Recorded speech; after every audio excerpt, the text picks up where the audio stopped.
Halo semuanya, sebelumnya perkenalkan nama saya Doni Anggoro dengan NIM akhir 045. Pada kesempatan kali ini saya ingin menjelaskan secara sederhana mengenai perbedaan antara KUHP lama dan KUHP baru.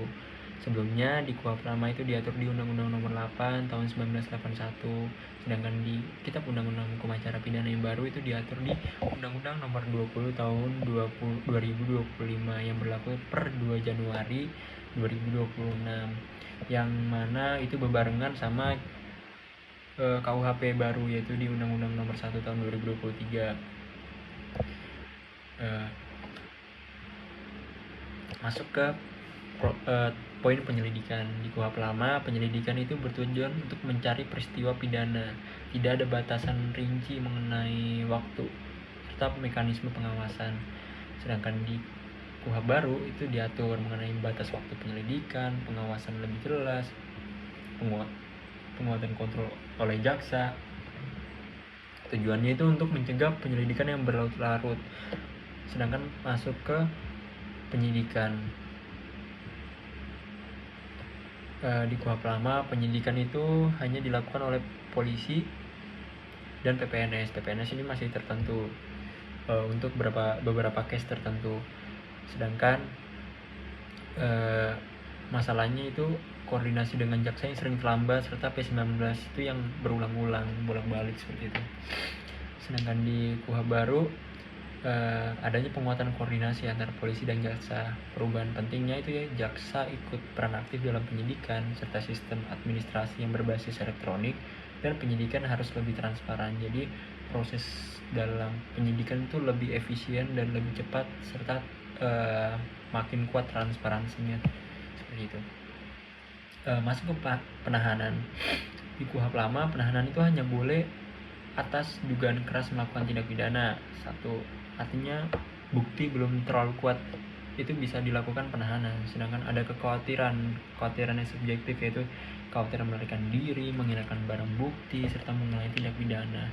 Sedangkan di KUHP baru itu diatur, jadi dalam penahanan itu harus diperkuat minimal 2 alat bukti, dan juga harus ada alasan objektif. Contohnya terduga tersangka ini tidak dipanggil tapi tidak hadir seperti itu, atau adanya dugaan menghilangkan barang bukti atau mengulangi tindak pidana serta melarikan diri.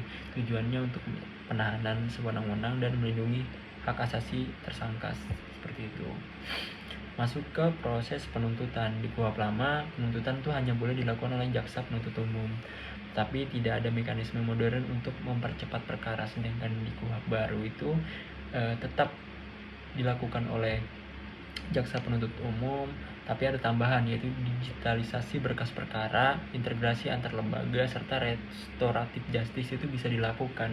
Sedangkan jadi di penuntutan ini kita bisa melakukan restoratif justice. Dari yang sebelumnya itu restoratif justice itu tidak ditulis secara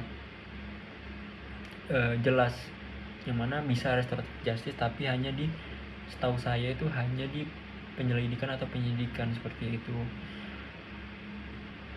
Kemudian masuk ke persidangan. Di KUHP lama, sidang itu hanya dilakukan secara langsung atau tatap muka, yaitu masih menggunakan sistem manual. Sedangkan di KUHP baru itu sudah mulai modern, bisa secara elektronik seperti itu. Bisa secara langsung, bisa juga secara elektronik. Jadi ini sangat penting dalam apalagi kasus itu dalam jarak jauh dan keadaan darurat. Jadi tujuannya untuk efisiensi waktu dan keadilan yang lebih luas seperti itu. Masuk ke pembuktian. Di KUHP lama itu masih hanya ada 5 alat bukti, sedangkan di KUHP baru itu ada penambahan alat bukti. Dari yang sebelumnya itu kan hanya keterangan saksi, keterangan ahli, surat petunjuk, serta keterangan terdakwa. Sedangkan di KUHP baru ini ada penambahan bukti elektronik, ditulis secara eksplisit, yaitu contohnya nih ada email, rekaman digital, CCTV, data komputer, yang mana hukum ini kan makin luas. Ada namanya cybercrime atau kejahatan digital. Jadi terkait bukti elektronik ini lebih diperkuat lagi seperti itu. Kemudian upaya hukum. Dari sebelumnya itu banding, kasasi, PK. di Kuah Baru itu tetap sama, tapi ada perbaikan, yaitu digitalisasi permohonan, percepatan administrasi, dan proses yang lebih transparan seperti itu. Jadi di dalam proses penegakannya itu lebih mudah lah, lebih efisien, tidak terlalu banyak mengambil waktu. Kemudian di hak tersangka, di KUHP lama itu hak tersangka didampingi advokat, tidak disiksa dan diberitahu tuduhannya. Sedangkan di KUHP baru, hak tersangka itu lebih diperkuat lagi, terutama wajib didampingi advokat sejak awal. Sedangkan di KUHP lama itu tidak diatur secara eksplisit, diatur tapi hanya di kasus yang tuntutannya itu lebih dari 5 tahun seperti itu.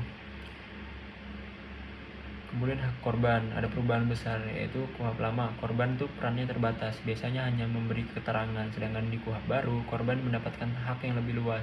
Yang pertama, hak restitusi, yaitu hak ganti rugi dari pelaku. Kemudian hak kompensasi, yaitu kompensasi itu dari negara. Kemudian hak perlindungan yang lebih diperkuat. Jadi di KUHP lama itu hanya berfokus terhadap ibaratnya pembalasan terhadap pelaku, tanpa begitu diperhatikannya terkait korban, hanya menghukum pelaku yang mana ujung-ujungnya penjara seperti itu. Kemudian ada restoratif justice, perbedaan yang paling revolusioner dari peraturan sebelumnya, yaitu Undang-Undang Nomor 8 Tahun 1981. Di KUHP lama, restoratif justice itu tidak diatur secara jelas gitu. Biasanya hanya kebijakan internal saja di proses penyelidikan atau penyidikan seperti itu. Di KUHP baru, restoratif justice ini resmi dilakukan pada penyelidikan, penyidikan, penuntutan, hingga persidangan seperti itu.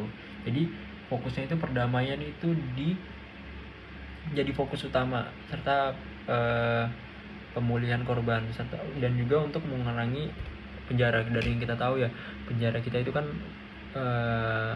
melebihi kapasitas, dari yang kapasitasnya segini itu bisa berkali-kali lipat isinya. Jadi para tersangka ini atau para pelaku ini pada saat di penjara itu